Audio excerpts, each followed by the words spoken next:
problématique ici, c'est d'avoir des matériaux à très haute performance qui vont pouvoir résister à des conditions de sollicitation extrêmes.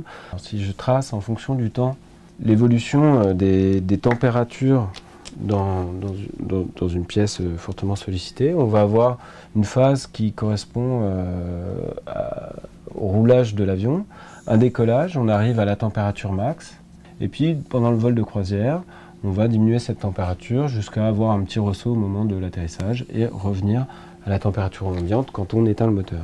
Comme on est dans des pièces extrêmement sollicitées, on va accompagner ces sollicitations thermiques d'une sollicitation mécanique qui va être plus ou moins en phase avec la sollicitation thermique. Donc là, si je dessine les efforts, on va atteindre par exemple l'effort max au moment où la température est max, rediminuer légèrement, mais on peut avoir aussi des oscillations de cet effort. Donc, globalement, on a une sollicitation simultanée en thermique et en mécanique qui est complexe et qui va générer des endommagements par fatigue. Il s'agit donc d'avoir des matériaux les meilleurs possibles. Donc, au centre des matériaux, on développe des solutions matériaux qui sont optimales vis-à-vis de ces conditions de sollicitation. Tout ce qui traite de la modélisation de la durée de vie en termes de prédiction du temps maximum d'utilisation d'une pièce pour garantir l'intégrité de la pièce. Donc c'est très complémentaire. C'est-à-dire qu'on a besoin d'informations qu'on demande au centre des matériaux en liaison avec justement cette géométrie de pièces et en contrepartie le centre des matériaux met en place des moyens de caractérisation, de fatigue pour fournir les informations qui vont être propres aux matériaux et qui vont être, disons, représentatives des conditions de fonctionnement de la pièce. Donc c'est effectivement une discussion en aller-retour, chacun ayant quand même ses propres compétences. Et alors en finale, ce qui appartient au domaine industriel, c'est disons, le procédé complet de fabrication de la pièce. Ça, c'est une pièce c'est une OPFAN, donc de soufflant, qui est destinée à être montée, on voit dans les alvéoles de ce disque-là, qui est le disque fan. C'est une pièce en alliage de titane. Alors ce qu'on peut demander sur ce genre d'application au centre des matériaux, c'est de caractériser l'alliage. Après, le savoir-faire de l'industriel s'arrête au moment où on définit la forme de la pièce, qui là est la propriété de l'industriel, et qui sort un peu d'ailleurs des compétences du laboratoire. Et on ne peut pas faire l'un sans l'autre.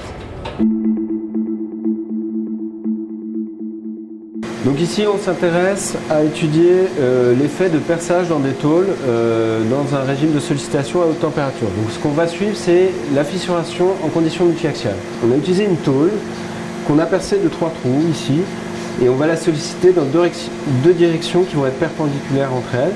Donc deux directions de sollicitation de fatigue, donc des chargements alternés qui vont être différents suivant les deux axes. Donc pour faire ça, on a donc le bâti que vous voyez ici. Vous avez 4 vérins qui sont disposés à 90 degrés les uns des autres et qui vont permettre de solliciter cette petite zone. Donc là, ce que vous voyez à l'image, c'est des trous qui font au départ 1 mm de diamètre et donc à partir desquels on va faire amorcer et propager une fissure. On va avoir un suivi optique, on a aussi des suivis électriques qui permettent de mesurer en direct la longueur de fissure.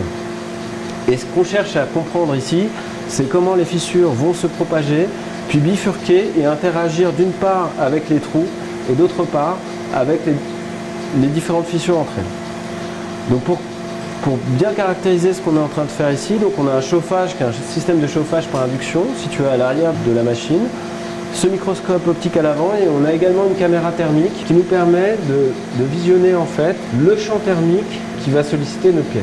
Et ainsi on va déterminer des effets d'interaction entre un chargement complexe multiaxial et une température très élevée à proximité des trous dans le régime de propagation de fissure.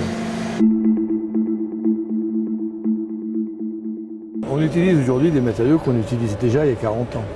Et ça n'empêche pas qu'on continue des études, y compris le centre des matériaux, parce qu'on ne connaît jamais tout. Le matériau lui-même a un peu évolué, parce qu'on est maintenant dans des conditions de fabrication qui sont pas celles d'il y a 20 ans. Le matériau est plus propre, au sens métallurgique du terme. On en apprend toujours un peu plus. On n'a pas changé complètement de l'optique, même s'il y a des nouveaux matériaux qui sont introduits au fil du temps, et dont l'école des mines, le centre des matériaux de l'école des mines, sur lequel il a été évidemment impliqué, qui sont un peu des évolutions de ceci. C'est quelque chose qui d'ailleurs va continuer, puisqu'on parle maintenant d'alléger les moteurs et les nouveaux matériaux qu'on va introduire. Le centre des matériaux va avoir encore à les regarder de près, à donner des informations qui vont concerner ce dont on aura besoin au niveau de la conception des pièces.